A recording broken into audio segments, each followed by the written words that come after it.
Bon, quelle année pour Aryna Sabalenka, hein? Défense de titre à l'Open d'Australie, victoire à l'US Open, numéro mondial. C'est énorme. Ah oui, clairement, elle a marqué 2024. C'est l'occasion parfaite de se pencher un peu sur son ascension et puis plus largement sur l'évolution du jeu chez les femmes. Exactement. Alors pour ça, on a regardé pas mal de choses. Son parcours, bon, via Wikipédia, mais aussi des analyses un peu plus poussées. Oui, il y a cet article de Carlos Rodriguez dans l'ITF Coaching Review qui est assez éclairant sur l'évolution tactique et physique. Tout à fait. Et puis des articles plus récents sur Sabalenka elle-même, de Mike McIntyre, une entrevue avec son coach, Anton Dubrow. Et même un petit point sur le classement WTA par Wilson pour comprendre comment ça marche tout ça. Voilà. Donc l'idée aujourd'hui, c'est de décortiquer un peu tout ça. Comprendre ce qui fait le succès de Sabalenka et comment le tennis féminin, il a changé, surtout côté puissance et tactique. Une vraie exploration. Alors son ascension, c'était quand même assez fulgurant, non? On la découvre vraiment en 2017, en Fed Cup.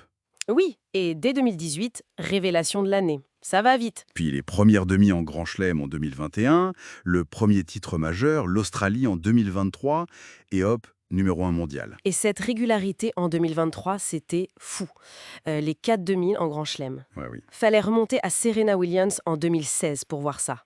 Donc les victoires de 2024, Open d'Australie, US Open, ça confirme vraiment son statut. C'est ça. Il faut pas oublier non plus, elle a eu du super résultat au double avant ça et numéro 1 mondial aussi, avec des titres majeurs avec Elise Mertens.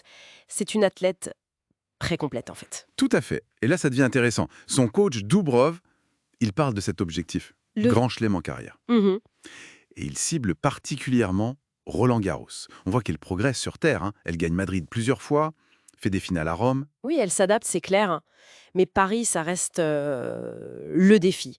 La Terre, c'est pas sa surface naturelle pour son jeu de puissance. Et puis il y a eu cette histoire en 2024. Ah oui, l'intoxication alimentaire juste avant son match contre Andreeva à Roland-Garros. Terrible. Ça a stoppé net sa série de demi en Grand Chelem cette année-là. Ben oui, ça montre aussi à quel point c'est fragile, le très haut niveau. Un petit grain de sable et tout peut basculer. Justement, cette puissance, parlons-en. L'article de Carlos Rodriguez, il met ça en perspective historique. Il parle d'un vrai changement par rapport aux années 90. Oui, tout à fait. Rodriguez, qui a coaché Hénin, donc il sait de quoi il parle, il rappelle l'époque Graf, Sabatini, Navratilova, Seles. Une autre époque. Voilà, où la variété tactique, le toucher, c'était peut-être plus mis en avant. Il explique que l'évolution du matos, les balles, les raquettes, a favorisé un jeu beaucoup plus basé sur la puissance, la vitesse. Donc, c'est le matériel le principal coupable selon lui ou il y a autre chose? C'est un peu des deux. Le matériel a clairement joué un rôle, un catalyseur, on peut dire, mais il parle aussi de l'évolution de l'entraînement, de la préparation physique. Les joueuses aujourd'hui sont des athlètes incroyables. Du coup, le tennis féminin moderne, c'est souvent des échanges plus courts, plus intenses. La puissance domine. Ça ne veut pas dire qu'il n'y a plus de tactique, attention, mais Elle est moins visible peut-être. moins visible au premier coup d'œil. Voilà. Le grand défi, c'est de maîtriser cette puissance, de la canaliser. Et Sabalenka, elle incarne ça à fond. Préférence pour le dur, le gazon, record de coups gagnants cette saison en WTA 1000, plus de 800, c'est énorme. Ah oui, largement devant. Et puis ce sont à la frappe, quoi, hein, on l'entend arriver. C'est sa signature. Mais, et c'est là que Rodriguez apporte une nuance importante, il insiste beaucoup sur le développement des fondamentaux très tôt, entre 7 et 14 ans. C'est-à-dire? La vision du jeu, le jeu de jambes et ce qu'il appelle l'intelligence de la main. Cette capacité à sentir la balle, à ajuster. C'est ça qui permet ensuite la compréhension tactique, l'adaptabilité. C'est pas juste taper fort. C'est intéressant ça, parce que ça rejoint ce que dit son coach, Dubrow, sur le travail constant pour adapter, améliorer son jeu, surtout sur terre. Exactement. C'est comme si son équipe cherchait justement à ajouter cette intelligence, cette finesse à sa puissance naturelle. Le développement, ça s'arrête jamais. La puissance brute, ça suffit pas sur le long terme. Voilà. Ils font l'affiner, la rendre plus intelligente, tactique. Et juste un mot rapide sur le classement pour bien comprendre sa place de numéro 1. L'article Wilson le rappelle bien.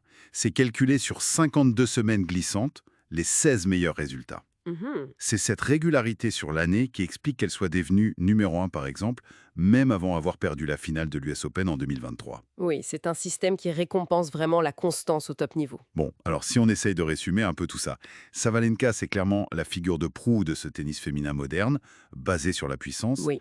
mais c'est aussi une joueuse qui n'arrête pas d'évoluer, qui bosse pour combler ses lacunes, notamment sur terre battue. C'est exactement ça. Elle incarne cette tendance lourde vers la puissance, oui, mais son propre parcours et les analyses comme celle de Rodriguez montrent bien que l'adaptation tactique, le bagage technique complet, ça reste absolument crucial. La puissance seule a ses limites, en somme. Tout à fait. Et du coup, ça ouvre une question intéressante pour l'avenir, non? Ah oui, laquelle? Ben, si aujourd'hui c'est la puissance qui domine à ce point, quelle sera la prochaine étape? Est-ce qu'on va voir un retour en force de la variété tactique pour contrer cette puissance? Ou est-ce que, au contraire, cette course à la puissance va juste continuer de définir l'élite? Hmm, bonne question. Voilà, c'est une petite piste de réflexion pour tous ceux qui aiment le jeu. Qu'est-ce qui vient après?